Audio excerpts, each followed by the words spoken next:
감사합니다. 앉아 주십시오. 오늘은 제목을 가장 존귀한 자들이라는 제목 가지고 같이 은혜를 나누도록 하겠습니다. 지구상에서 특별한 한 민족이 있습니다.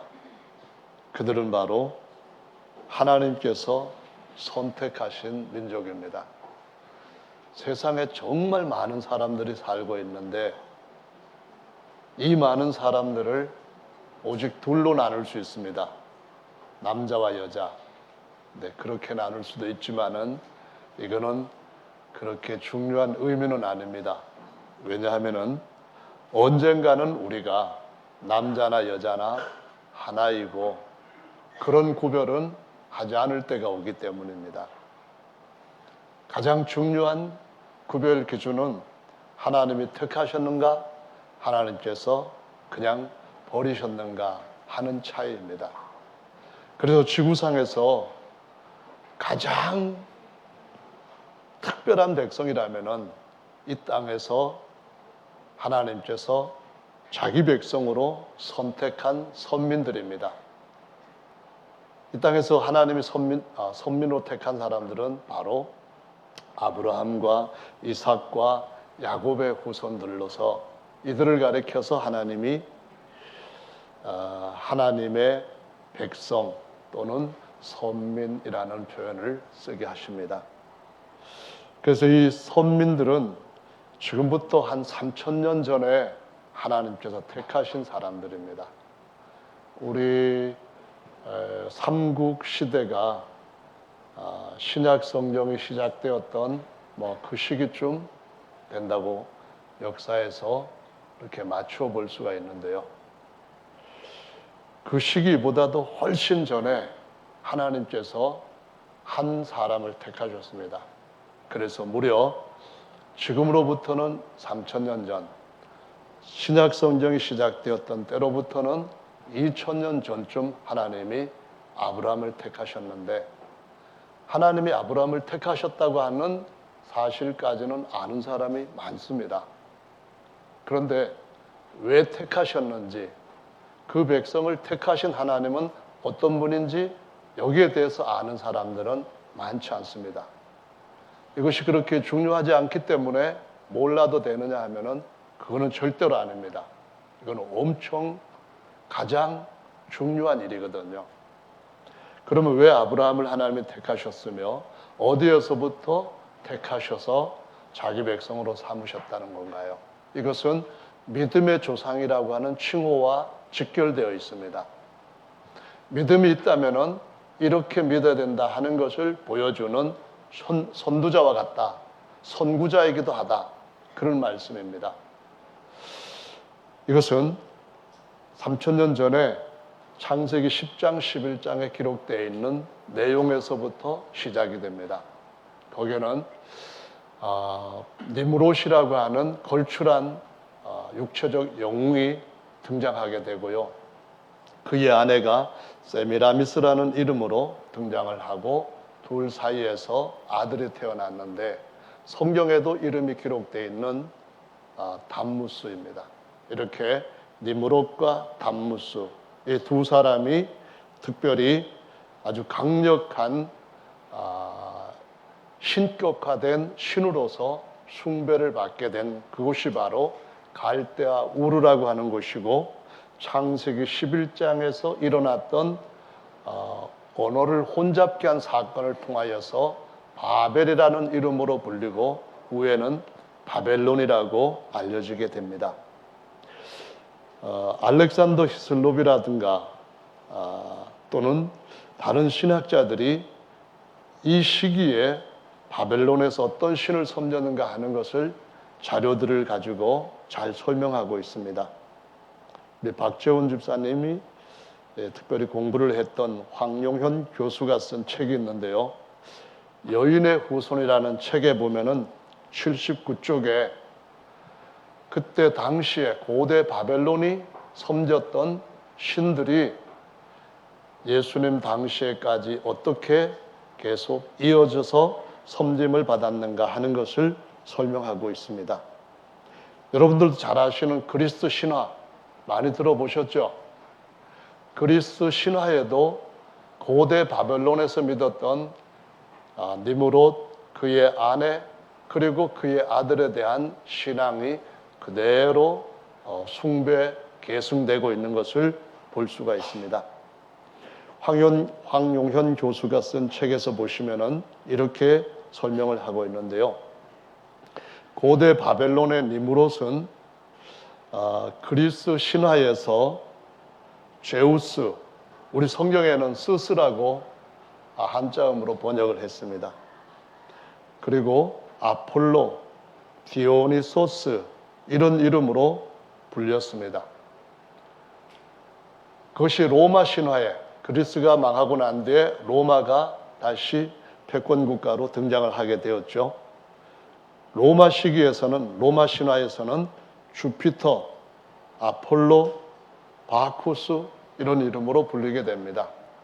친근한 이름이지요. 친근하다고 하는 것은 무엇을 의미하냐면은 사람들의 삶 속에서 이것들이 숭배를 받아왔고 아주 가까이 삶 속에 스며들어 있었다고 하는 사실을 보여주고 있는 것입니다. 특히 바쿠스라고 하는 이름은 구스의 아들 이런 이름인데요. 이것이 창세기 11장에서 언어가 흩어지면서부터 그 이름, 명칭도 흩어지고 나라들이 워낙 넓고 민족들마다 처해져 있는 환경이 다르다 보니까 각각 다른 이름들로 다른 역할을 하는 신들로 등장해서 숭배를 받게 됩니다. 로마 제국의 넓은 땅에서 이런 민족은 그런 원함이 있고 이런 필요가 있고 그러다 보니까 거기에 맞게 그 신들이 이름이 언어가 바뀌면서 다르게 붙여지고 어떤 이는 전쟁의 신으로 어떤 이는 다른 어떤 능력 권세를 나타내는 천둥의 신이니 이런 식으로 해서 각각 그 신들의 역할이 조금씩 달라질 뿐입니다. 그 다음에 다시 세미라미스라고 하는 니무롯의 아내, 이 여신은 그리스 신화에서는 아테나, 아프로디, 헤라, 니케 이런 이름으로 불리고요. 예수님 당시에 로마에서는 미네르바, 비네스, 다이애나, 주노, 빅토리아 이런 이름으로 불립니다. 여러분 이런 이름 많이 들어보셨지 않습니까? 사람들이 그 이름을 그대로 자기의 이름에다가 그냥 맞춰가지고 그 이름과 같이 불려지고 있는 것을 주변에서 많이 볼 수 있습니다. 비너스라든가 빅토리아, 다이애나, 미네르바, 주노 모두가 다 아주 친근하게 지금도 불려지고 있는 이름인데 이 이름은 본래 누구를 가리키는 것이냐 하면은 여신을 가리키는 것이었습니다. 고대 바벨론에서는 바로 니무롯의 아내를 가리키는 것이었죠. 다시 니무롯의 아들이었던 담무스에 대한 그 이름과 신앙은 그리스 신화에서는 허르메스라고 불립니다. 이 말을 허마스라고도 이름을 붙여서 부르기도 하고요. 세턴이라고 부릅니다. 이 세턴이 토요일의 신으로서 잘 친근하게 사람들한테 알려져 있는 이름이고요. 포세이돈, 아레스, 에로스 등으로 불렸습니다. 에로스는 특별히 남녀의 뜨거운 사랑, 이것을 주관하는 신으로서 사람들한테 알려지게 되었는데요.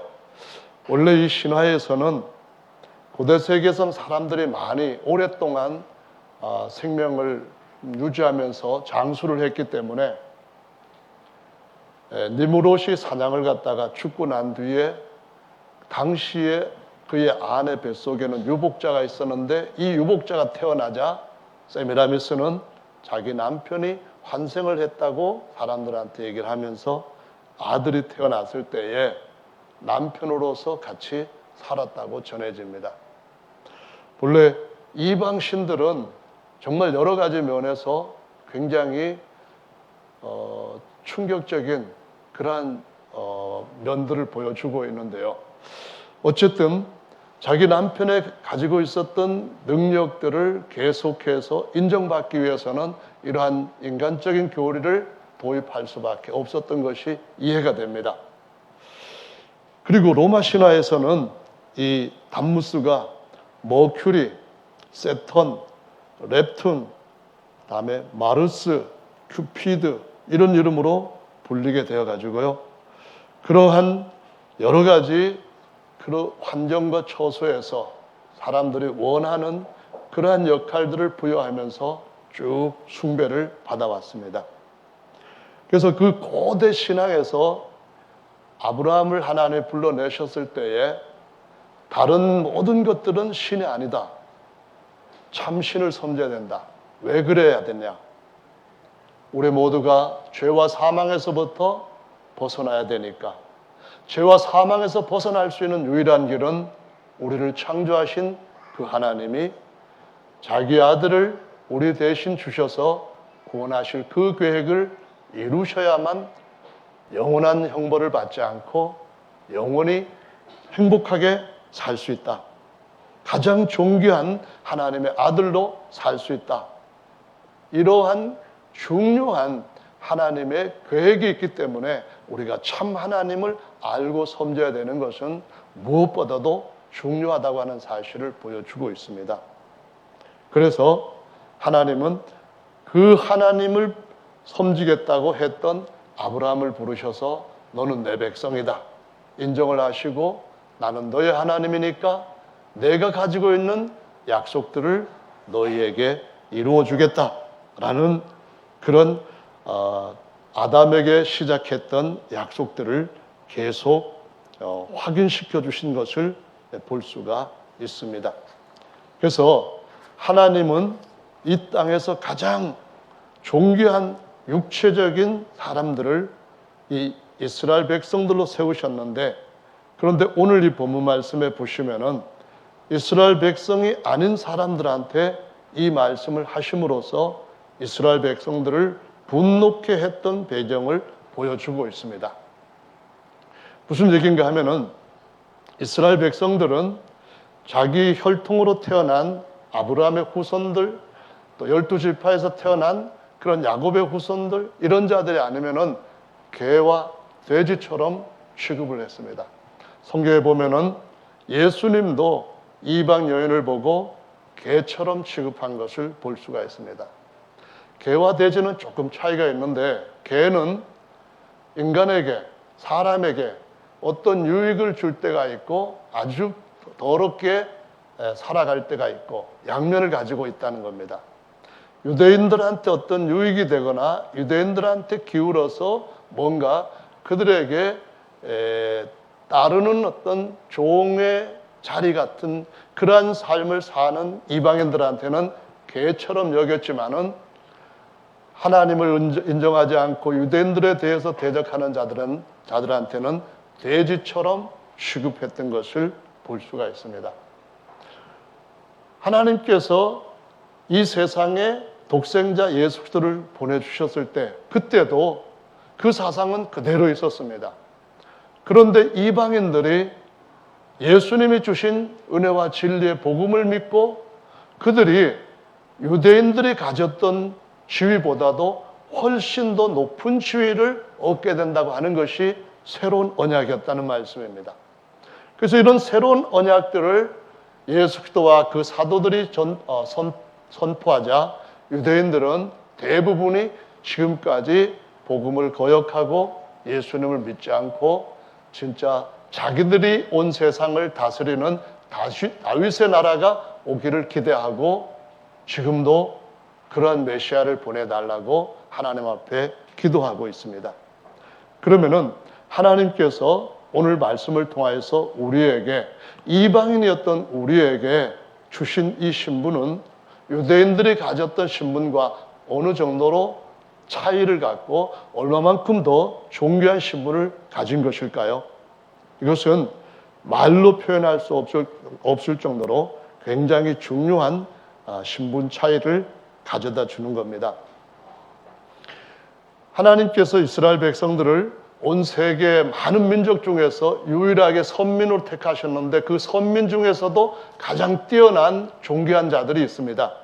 그 사람들이 누군가 하면 바로 하나님께서 선지자나 제사장들을 통하여서 기름을 부어서 어떤 직분을 맡긴 사람들입니다.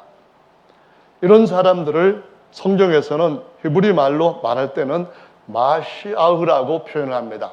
우리말로는 메시아 이렇게 발음을 하는데요. 신약 성경의 말씀에 보면은 구약 성경의 말씀에 보면은 시편 2편에 하나님 야훼와 그의 기름 부음 받은 자를 대적한다 이렇게 기록이 되어 있는데 기름 부음 받은 자라는 단어가 원래 히브리 구약 성경에서는 마시아흐로 기록이 되어 있습니다. 이런 마시아흐라고 하는 단어가 구약 성경에서는 여러 번 나옵니다만은 우리 성경에서는 다 기름 부음 받은 자 이렇게 뜻을 풀어가지고 번역을 해놓고 있습니다. 그래서 하나님이 기름을 부으셔서 어떤 권위를 인정하신 자들은 메시아로서 굉장히 존귀한 직분을 갖게 되는데 그 중에서 세 가지 직분이 최고의 존귀한 신분을 갖게 됩니다. 하나는 제사장이라는 신분이고요. 또 하나는 선지자, 또 하나는 왕이라고 하는 신분을 가진 자들인데 이들은 다 기름을 부어서 세웠기 때문에 다른 말로 하면은 마시아흐라고 하는 그러한 신분으로 불렸다는 말씀입니다. 이제 오늘 우리가 하나님 앞에서 우리의 신분이 어떤 것인가 하는 것을 하나님께서 아시고 인정해 주시는 그런 신분으로 잘 이해하는 것은 대단히 중요합니다.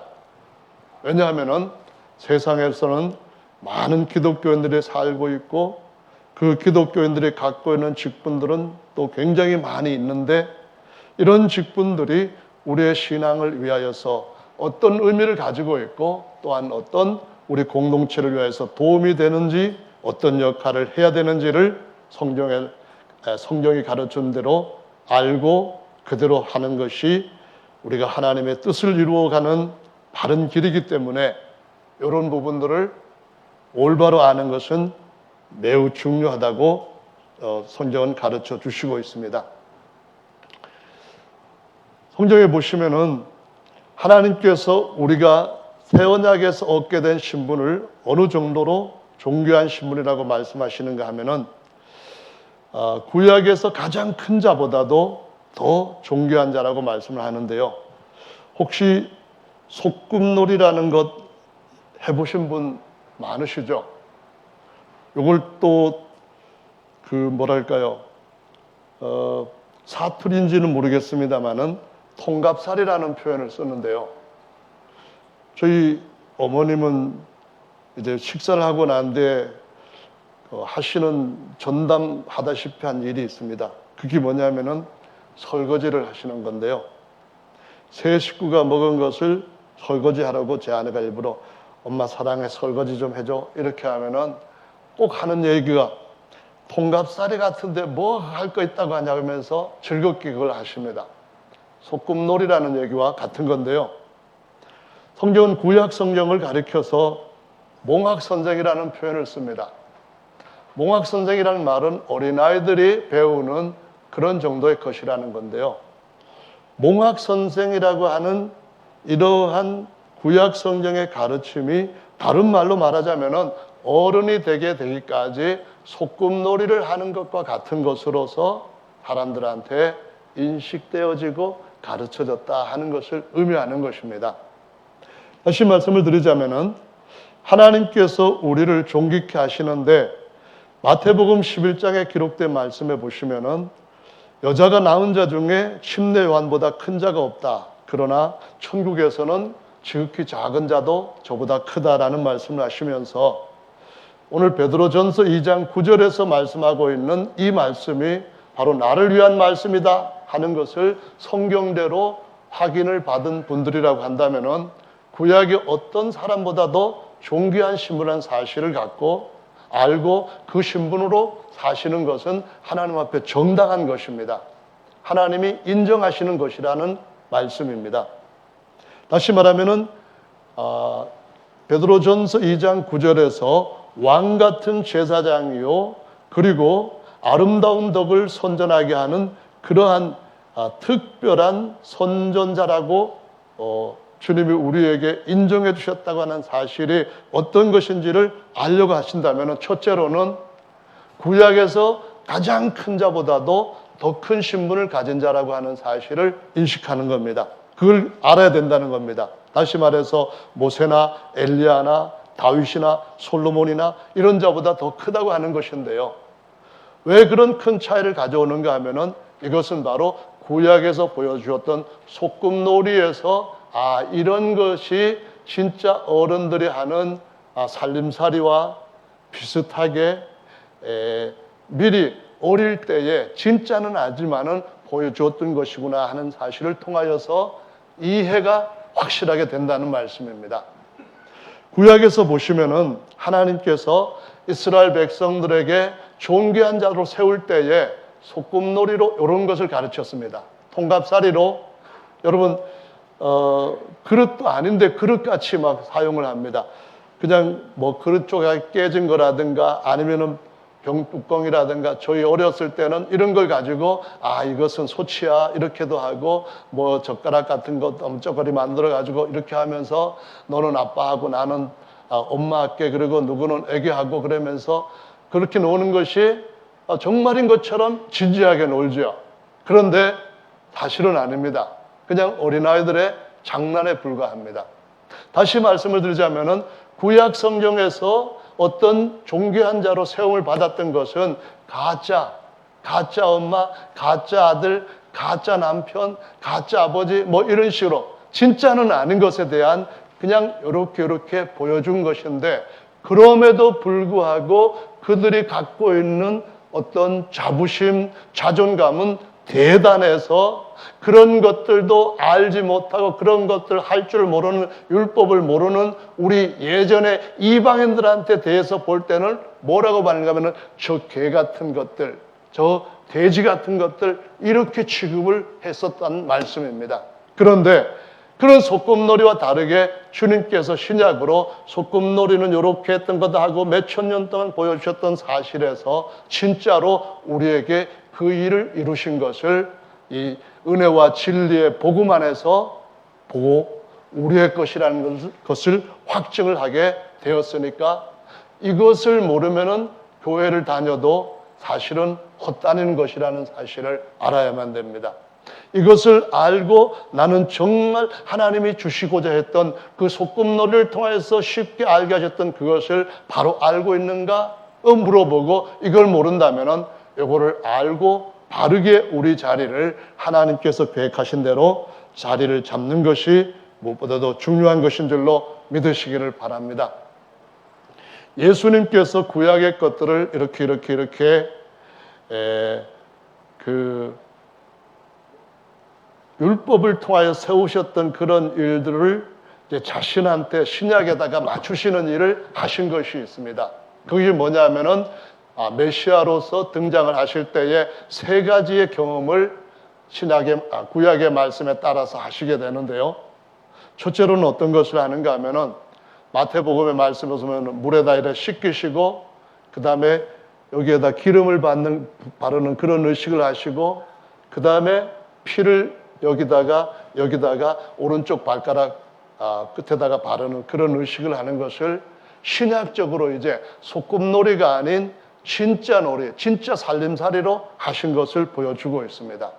세 가지 것을 구약에서 했는데 요 세 가지 것을 우리가 신약적으로 예수님한테 어떻게 했고 예수님께서 하신 그것을 우리들도 똑같이 어떻게 내 것으로 받아들여서 나도 왕 같은 제사장 신분으로 살게 될 수 있는가, 이것을 알아야만 교회를 다니는 진짜 목적을 아는 것이다 라는 말씀입니다.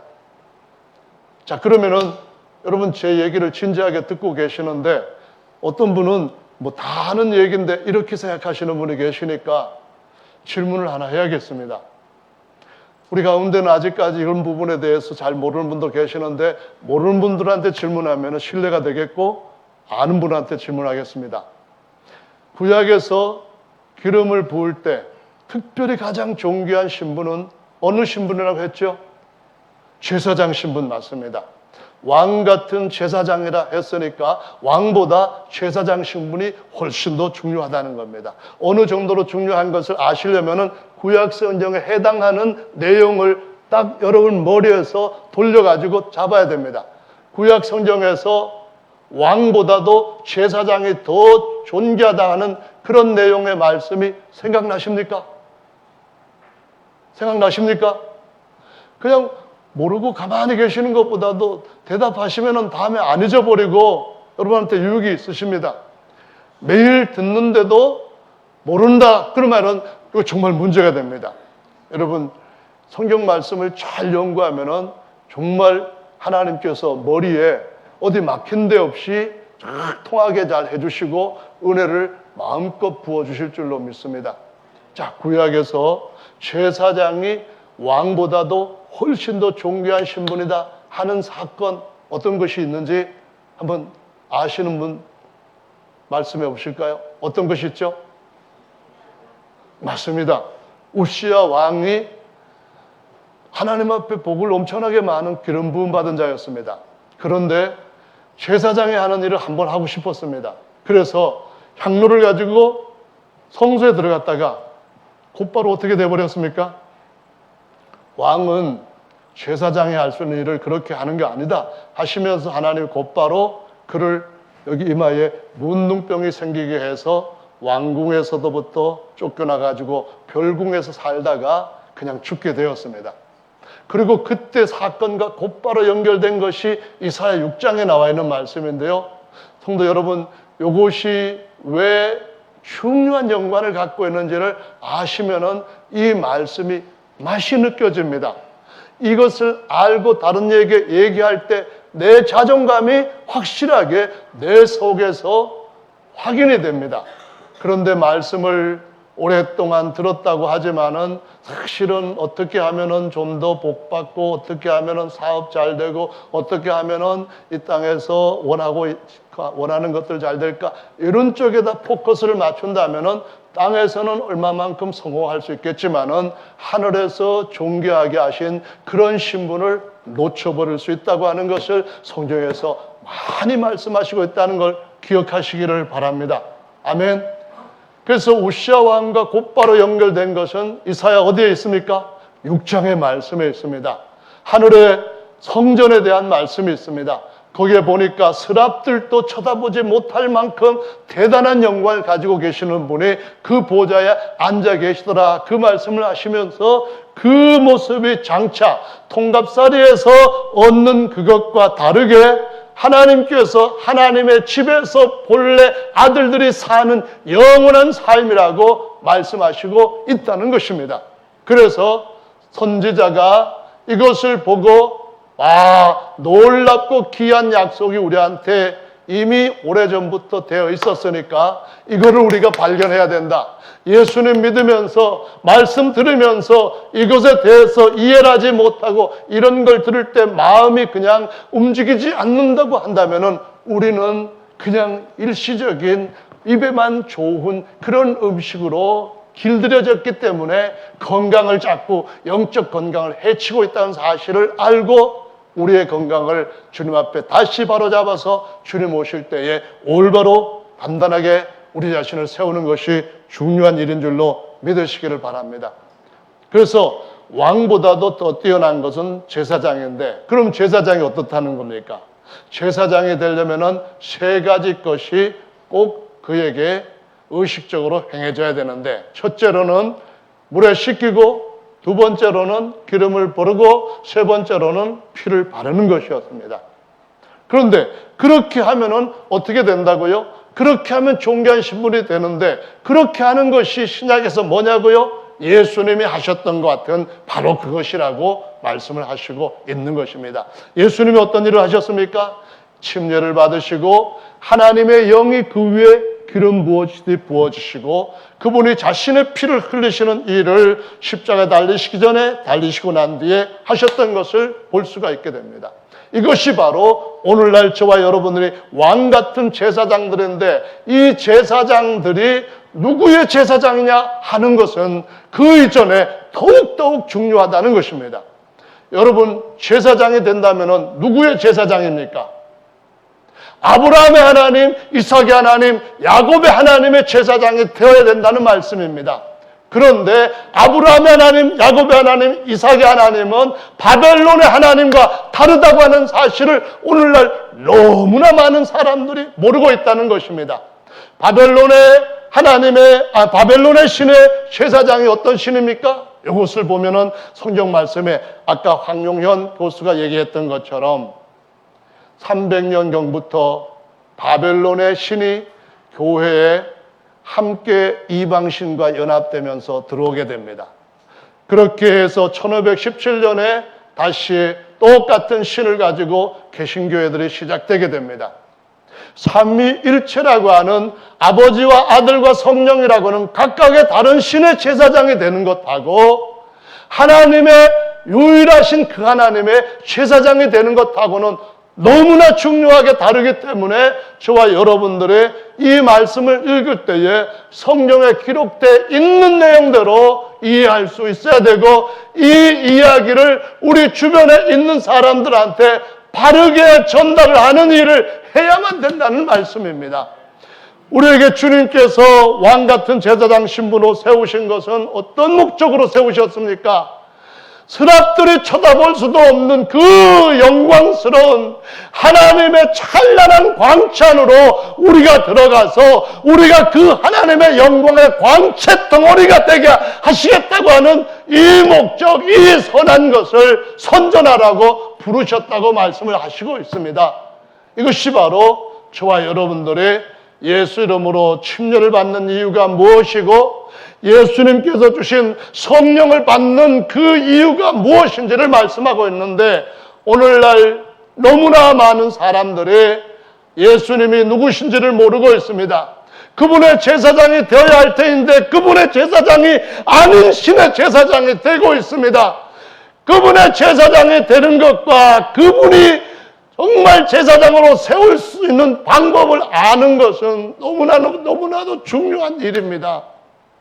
저는 정말 다른 것에 대해서는 여러분들이 모를지라도 하나님이 여러분을 세우시는 그 성경적인 방법만큼은 조금도 차질 없이 확실하게 세워지고 예수님 오시는 날 여러분을 통하여서 또 누군가가 세워지게 되는 그러한 하나님의 기이하고 선한 역사가 일어나는 일이 제일 중요한 기적이라고 생각합니다.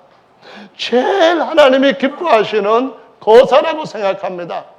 예수 이름 침례교회는 그런 교회가 되어야 되겠고 예수 이름 침례교회 모든 성도들은 다 모세보다 존귀하되 모세보다 더 뛰어난 통갑살이가 아니라 소꿉놀이가 아니라 하늘의 가족들이 영원히 하나님의 아들로서 만유를 다스리는 왕으로 세워지고 하나님을 가까이 하나로 연합되어서 섬기는 제사장으로 세워지는 일을 하는 자들로 주님 앞에 쓰여지게 되기를 간절히 원합니다.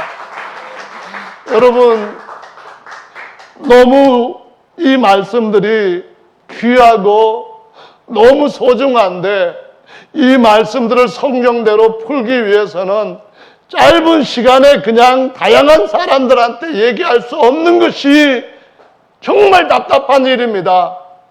여러분의 생애에서 여러분이 소중히 여기는 것이 있다고 한다면 예수이시기를 예수님의 이름으로 축원합니다. 그분의 말씀대로 여러분들이 이 땅에서 아름답게 쓰여지는 역사가 여러분의 생애를 바꿔놓기를 예수님의 이름으로 축원합니다. 저는 우리 교회에서 4명의 이 특별히 자신을 하나님 앞에 드리겠다고 이제는 내가 내 목적을 따라 사는 것이 아니라 예수님의 목적을 따라 살겠다고 일어선 이 4분들에 대해서 기대가 큽니다.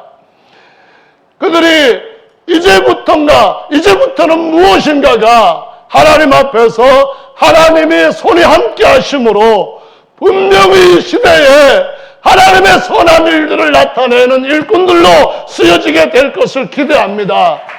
그러나 그들뿐만 아니라 여기 계시는 모든 분들이 다 왕같은 제사장들이요, 그의 귀한 빛에 들어가게 하신 그분의 아름다운 덕을 선전하는 선지자들이 되었다는 사실을 아시고 모두가 이전보다 더 아름답게 쓰여지게 되기를 예수님의 이름으로 축원합니다.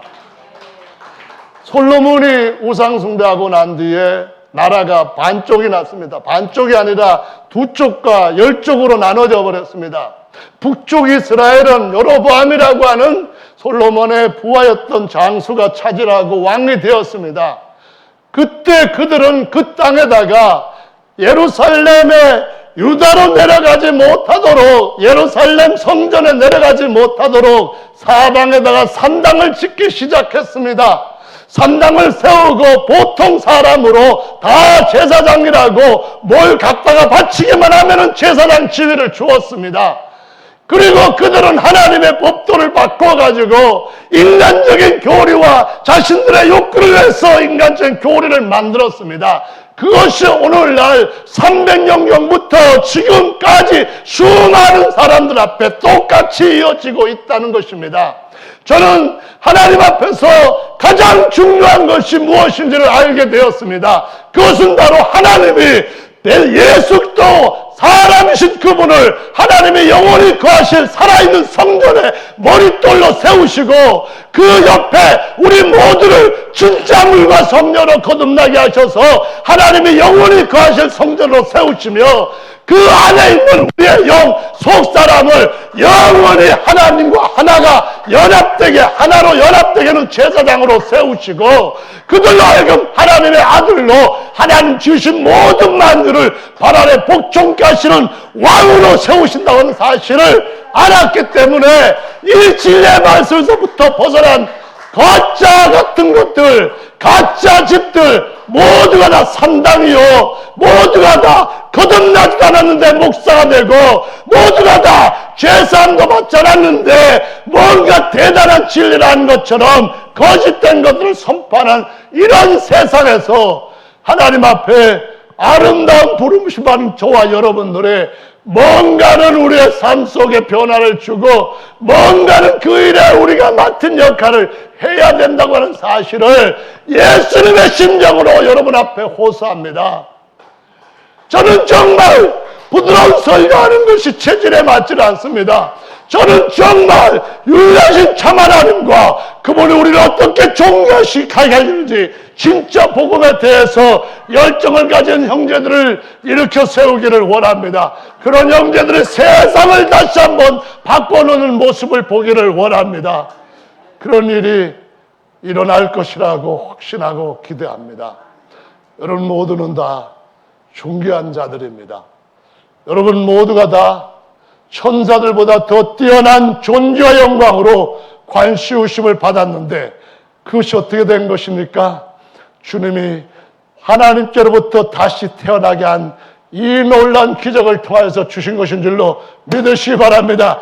여러분의 성령으로 거듭날 때 하나님의 성령이 여러분 머리 위에 하나님께서 기름을 부으심으로 세워놓으셨다는 사실이 분명히 여러분이야말로 하나님이 증언해 주시는 존귀한 자들이라는 사실을 입증한다는 것을 의미하는 것입니다.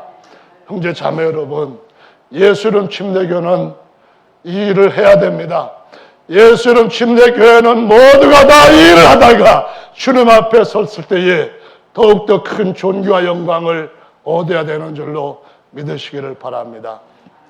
우리 모두는 다 형제들입니다. 아버지와 같이 연결되어서는 형제들입니다. 우리 모두는 다 성도들입니다. 하나님께서 세상에서 불러 뽑아내 거룩한 백성이 되게 하셨기 때문에 성도라고 하는 직분은 최고의 직분입니다. 우리 모두가 다 주님 앞에서 무언가 일하기 위하여서 조금 더 주님 앞으로 우리의 삶을 더 구별시켜드리는 직분자들이 되어야 됩니다. 우리 교회 안에서나 아니면 대외적 공적인 그런 관계에서나 모두가 다 주님 앞에 보다 더 헌신되어지는 그러한 우리의 인생들이 되기를 예수님의 이름으로 축원합니다. 이제 여러분은 존귀한 자들입니다. 존귀한 자들입니다. 여러분은 구약의 어떤 성도보다 존귀한 자들입니다. 여러분은 모든 천사들을 부릴 수 있는 존귀한 자들입니다. 여러분은 하나님의 모든 것을 유업으로 받고 하나님의 뒤를 이을 후사로서 존귀한 자들입니다.